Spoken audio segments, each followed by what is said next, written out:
Es una de las aplicaciones más usadas en todo el mundo y es, sin dudas, uno de los referentes más importantes en cuanto a consumo audiovisual en los tiempos que corren. ¿Quién no ha visto un video en YouTube? Con más de 2.000 millones de usuarios que se conectan mensualmente, es la segunda red social más popular después de Facebook y el segundo sitio web más visitado después de Google. Músicos, comediantes, gamers, periodistas, políticos, todo el que genera contenido audiovisual termina de una forma u otra en YouTube. Incluso nosotros. Esto es Con Filo, un espacio para mostrar con todos los matices, las noticias, los hechos, las matrices de opinión que circulan en los medios y en las redes sobre la realidad cubana. Vamos a rasgar la costura de la manipulación mediática y adentrarnos en la arista filosa de los acontecimientos.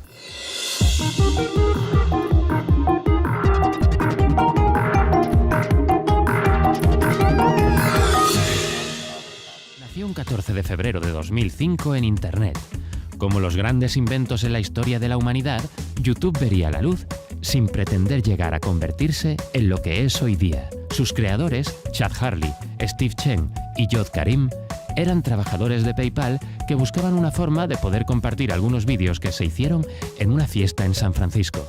Y aunque Karim dijo que la fiesta nunca tuvo lugar y que la idea de compartir vídeos en Internet fue suya, Hurley y Chen aseguran que la idea de Karim era hacer una página de citas.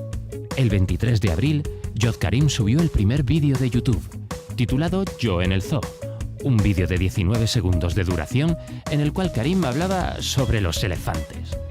No fue especialmente creativo. Las marcas no tardaron en dirigir su mirada hacia YouTube. Time Warner y Sequoia Capital invirtieron de inmediato, y poco después, Nike lanzó un primer vídeo promocional con un crack del fútbol mundial, Ronaldinho. Este vídeo no tardó en alcanzar el 1.000.000 de views. Nacía el primer vídeo viral de YouTube. En diciembre de 2005, la página tenía ya 50 millones de visitas diarias y después de subir el vídeo musical Lazy Sunday, transmitido originalmente en el show Saturday Night Live, las visitas se dispararon hasta los 250 millones de visualizaciones diarias.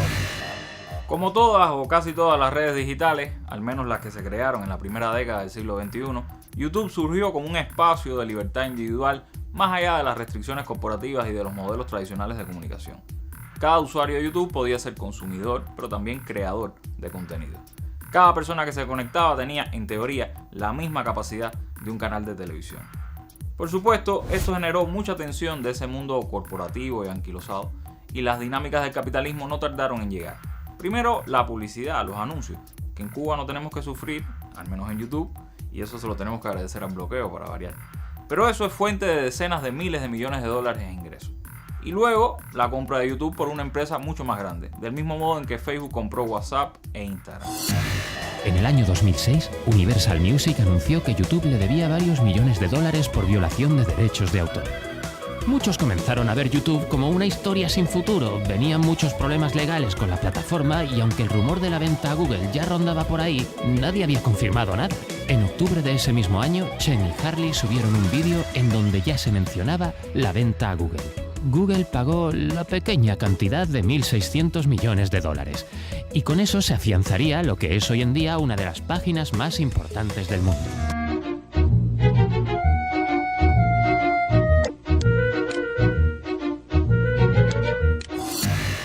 El fenómeno de los youtubers, creadores de contenido para esta plataforma, tiene una trascendencia especial para Cuba, sobre todo en el ámbito político.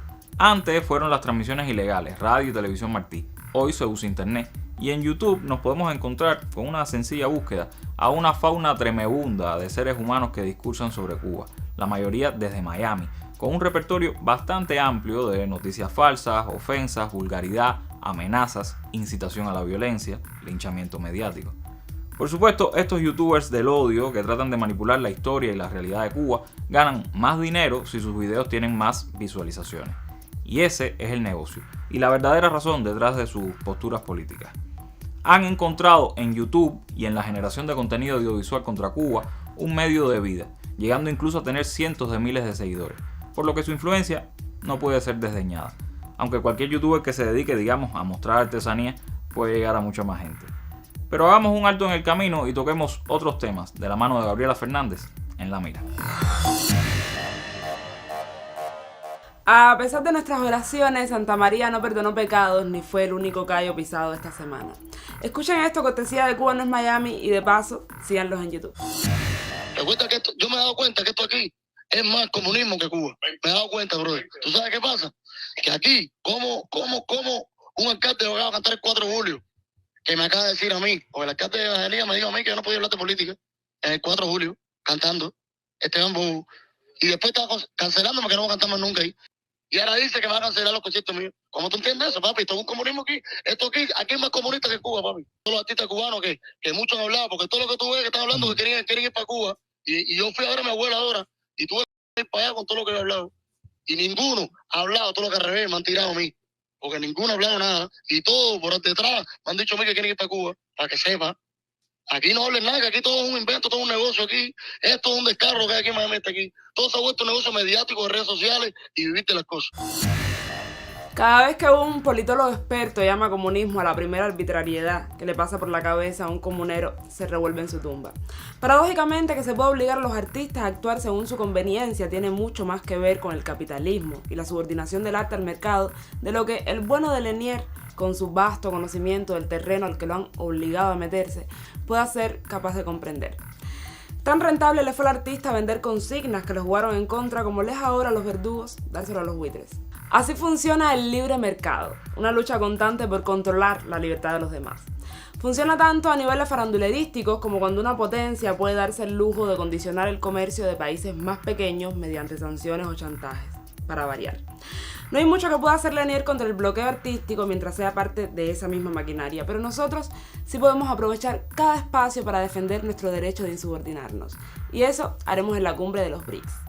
Mientras ellos insisten en buscar al abuelo de Lanier, nuestro gobierno sigue trabajando para concertar alianzas que ayuden a mejorar la difícil condición del país. Para eso, por suerte, no dependemos de los youtubers de Miami. Nos vemos en la mira. Creemos firmemente que el nuevo Banco de Desarrollo creado por los BRICS puede y debe convertirse en una alternativa frente a las actuales instituciones financieras que han aplicado por casi un siglo recetas draconianas para lucrar con las reservas del sur y reproducir sus esquemas de sometimiento y dominación. Saludamos de manera especial la designación de la querida Dilma Rousseff al frente de esa entidad y la loable iniciativa de los BRICS de crear un mecanismo de reserva de monedas extranjeras de base amplia que garantice certidumbre y estabilidad al sur. Seguramente, la extensión de ese mecanismo a otros países contribuiría a paliar los desequilibrios del sistema monetario actual.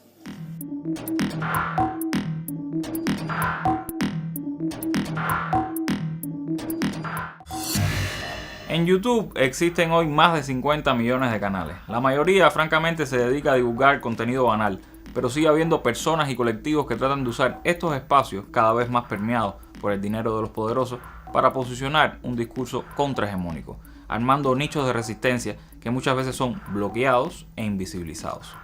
Uno de esos proyectos es Cuba Información, que desde hace años trata de romper el cerco mediático contra nuestro país. Su líder, José Manzaneda, habitual colaborador de este programa, accedió a darnos su visión sobre YouTube, los vecinos digitales de por allá y los retos y oportunidades que para ellos ha presentado.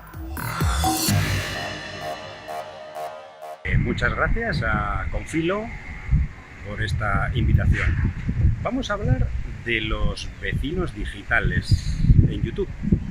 Una youtuber cubana joven, desde su casa, nos cuenta las dificultades, nos cuenta las penurias, sin contar ninguna mentira, de su día a día.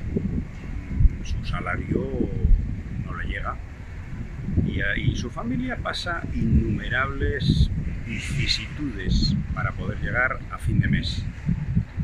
Claro, automáticamente, entre otros jóvenes de la isla, despierta simpatías y decenas de miles de visualizaciones. Se convierte en una persona con cierta influencia. Por supuesto, esta persona no menciona la causa real o una de las causas fundamentales, yo diría que el centro de la explicación de sus penurias. Y es que quienes gobiernan el mundo y la economía del mundo imponen centenares de sanciones contra su país, no menciona las causas y por eso automáticamente no hace falta que diga que la culpa la tiene el gobierno, la revolución o el comunismo. Eso lo entiende mucha gente porque el mensaje ya está preconcebido, vamos a decir que en el entendimiento general internacional. Si se mencionara la causa, posiblemente la gente entendería que existe una enorme injusticia y violación de los derechos humanos. Así actúan las redes sociales y así actúa, en este caso, un canal como Internet a través de estos vecinos digitales convertidos en un canal de influencia fundamental.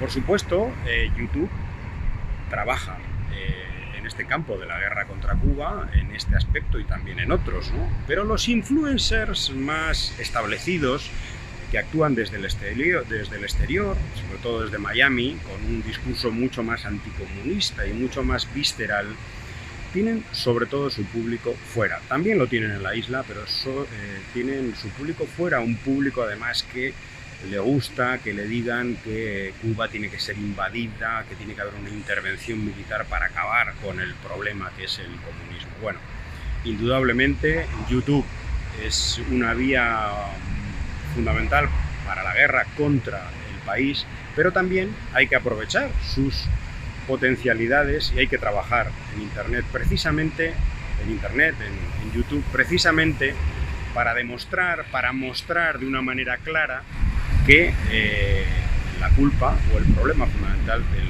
de la situación económica, de la situación del país, está en la guerra que sufre por parte del gobierno de Estados Unidos. YouTube no es imparcial. Su nítido posicionamiento con respecto al conflicto entre Rusia y Ucrania así lo demuestra. Como Facebook, Twitter o WhatsApp se vende como espacio de libertad, pero en realidad es un producto de empresas transnacionales capitalistas, así que tampoco podemos esperar mucha simpatía suya. Seamos inteligentes y usemos YouTube en la medida de nuestras posibilidades, sin depender de esa plataforma, pero aprovechando sus ventajas y eludiendo los motivos fáciles para la censura, que todos conocemos. Síganos en nuestras redes sociales. Hoy es obligatorio suscribirse a nuestra cuenta en YouTube, que todavía tenemos, no nos la han bloqueado por el momento. Ahí pueden revisar cualquiera de nuestros programas en caso de que se hayan perdido alguno. Y recuerden que regresamos el martes justo antes de la novela. Hasta entonces, manténgase con filo. Chao.